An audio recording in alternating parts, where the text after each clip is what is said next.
Hello mga katratel. Isa na siguro sa pinakamasayang pakiramdam ng bilang isang rider ang pagbili ng bagong motor. At dahil nga nabenta na natin yung Yamaha R15 natin na ginamit natin ng almost 2 years, talagang napaka-solid ng motor na yon at nahirapan ako magdesisyon na i-let go yon. Malalaman nyo today kung ano yung ipapalit ko. Kaya tara, samahan nyo ako sa kasa at ilabas natin yung bago natin motor.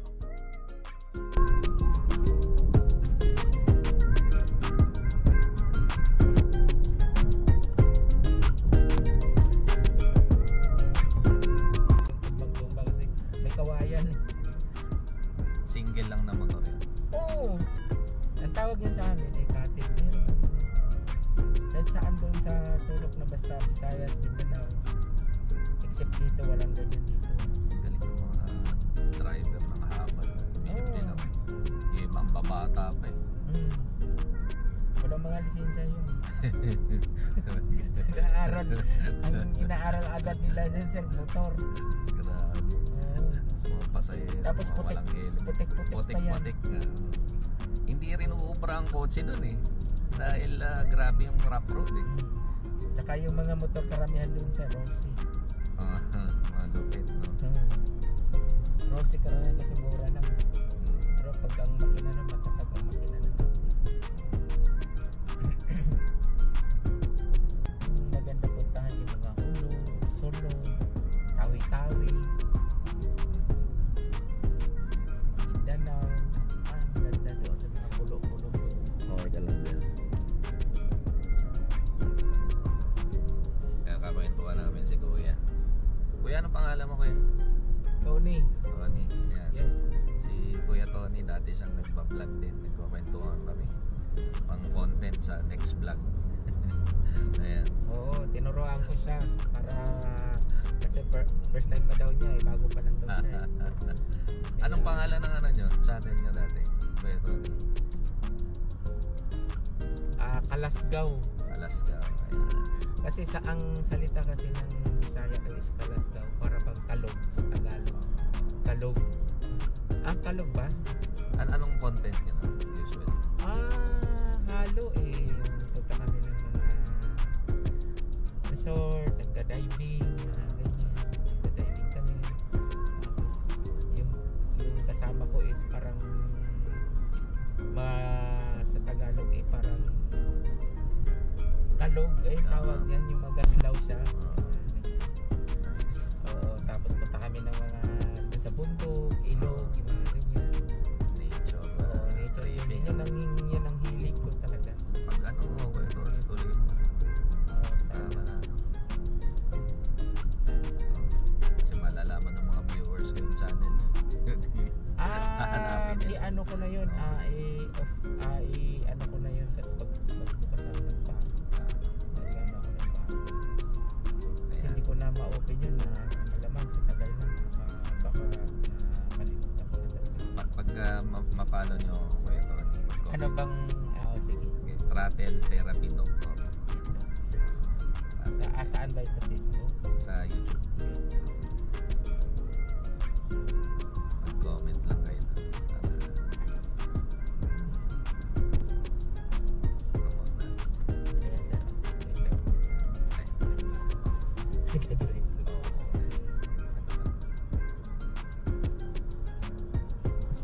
Alam mo na namin guys.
ano, yun na, maganda na yan.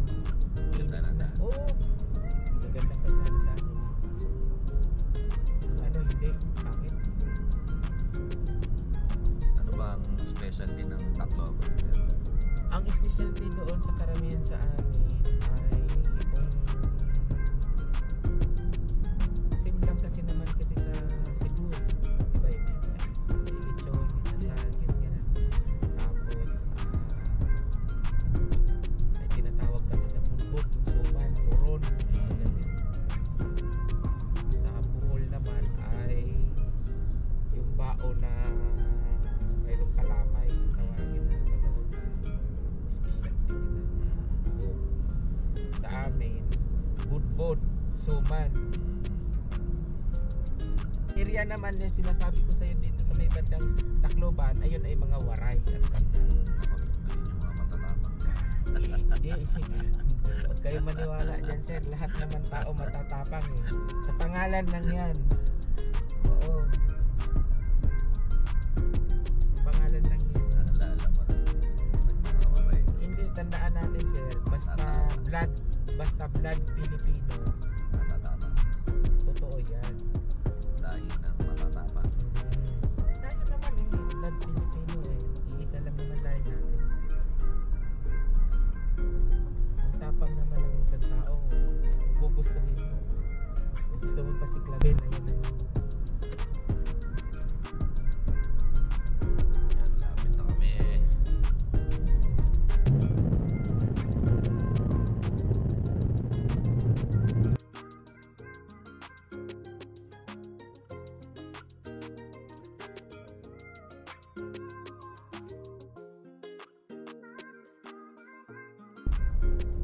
Okay na guys, nandito na tayo.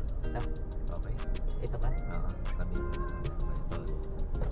Okay, Ayan. yan. Ayun, mga motor na yun. Thank you, Kuya Tony. Okay. Saglit. Okay, dito na kami. Mamaya balik guys. Alright, nandito na tayo sa Rosario Bikes. I-meet natin si Ma'am Venus.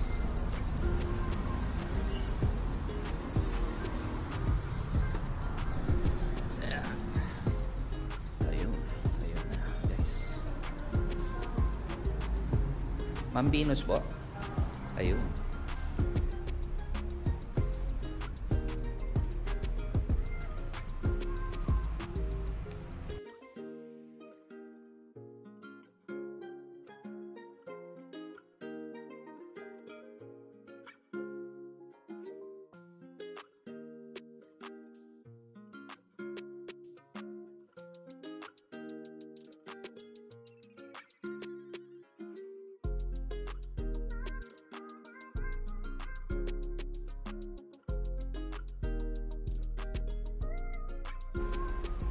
Ano yan? Mas may dating yung racing stripe. Oh. Aside sa sticker niya, may iba pa bang pinag-iba yung racing stripe sa decals lang? Ayan pala si Ma'am Venus. Dito sa Rosario Bikes, pag naghahanap kayo ng unit ng Aprilia RS 457, visit nyo sa dito. Yan, until supplies last, naka-promo sila. Decals lang. Ako hirap pumili. White yung pina-reserve ko eh, pero ganda rin itong item guys. Oh, ganda ng racing stripe oh. Ganda.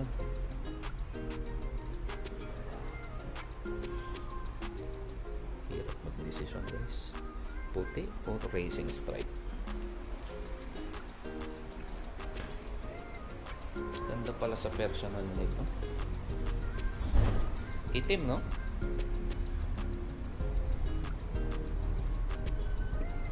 Pero sa pyesa niyan, ma'am, wala namang problema. Wala. Yung mga, ano, Oo, 2 years na tayo ako nagbibenta niya. Wala naman akong na-encounter na client na masira yung gano'n. Tapos sa service niya, PMS first 1,000 sa first 1,000.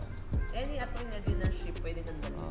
Pagka hindi dinala sa inyo, magpo-void ba yung warranty or hindi naman? Hindi naman sir. Bali sa warranty is 2 years yan. 20,000 kilometers kung sino yung mauuna. Siyempre may gear parts lang Ganda. Accessories, so pwede na siya aftermarket po eh. Ganda ng racing stripe, guys. Ito naman yung isang kulay, prismatic dark. Ito dapat yung kukunin ko. Ayan, kaso sold out na raw sabi ni Mami. Tapos, white yung pina-reserve ko. Kaso, nung nakita ko ng personal to, ang ganda pala, guys.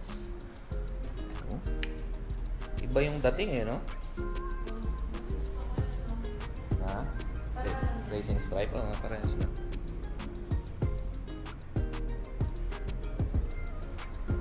Ito ba yung available nyo, ma'am?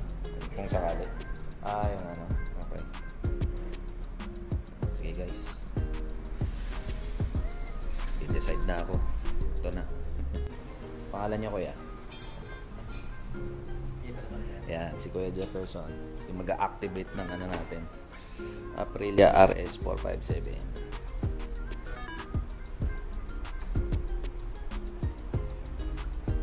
Okay, guys, kakain muna kami. Nagugutom na yung kasama ko eh. Okay, balik na lang kami, Ma'am Venus. Anong oras kami babalik? Message kita sana. Sige, okay. Kakain muna kami habang ina-activate yung motor.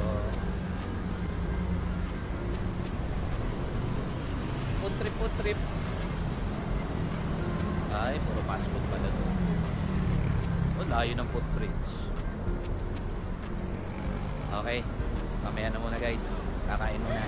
Tatawid muna kami.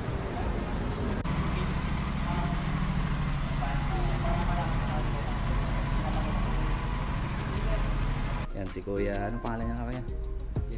Jefferson na yan. Ang magtuturo sa atin ng mga controls. Yung alam mo lang, Kuya. So ngayon sir, kanina kasi pag halimbawa bukas ng umaga papandalin mo, nakalagay dyan cold. Kaya kung halimbawa kung mag-start ka pa lang, cold na nakalagay dyan. So ngayon, pag nag-okay na, kasi nag-okay na ngayon, mainit na yung makina.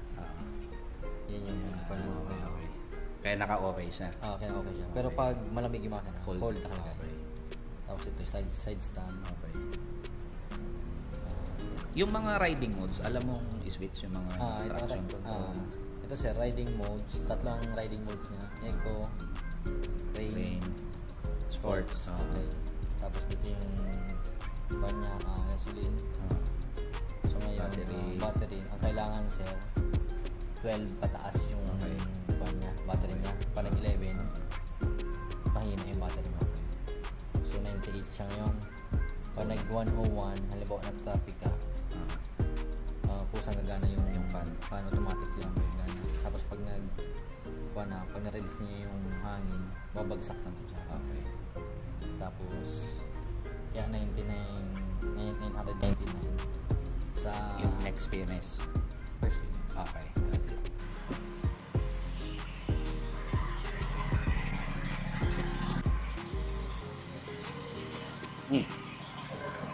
Oo. Ano tinest ride niya yun?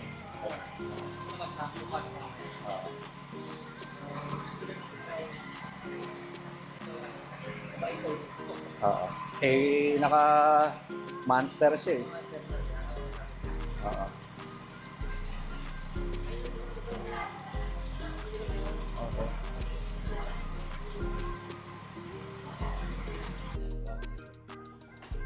Maglagay ako ng ano dyan. Lilipat ko to dyan namin.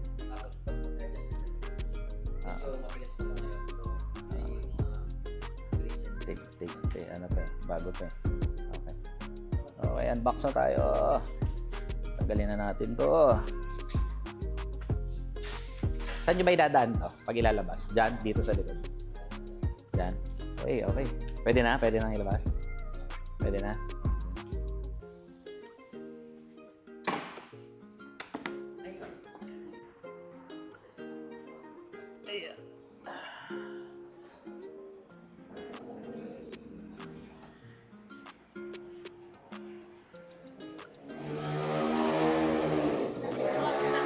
Sige. Saan? Dito? Ay, ito lang iba. Okay na siya? Eh, kaya sanay naman tayo. Mas mabigat pa nga dito isang motor. Ay, bibidyohan. Ay, binibidyo na ako. O, picture. Picture na.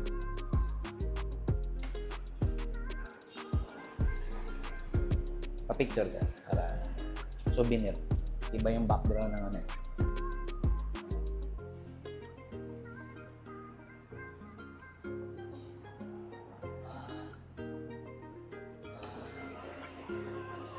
Ayun, sir, ma'am. Okay na tayo. Okay, ma'am. Thank you. Thank you, thank you. Thank you, Ma'am Venus. Thank you, Sir Jeff. Thank you sa R-Bikes Rosario sa ating bagong RS457 Aprilia. Alright, hintayin nyo yung mga next vlog namin. I-feature natin itong bike na ito. Saka re-review natin. Peace.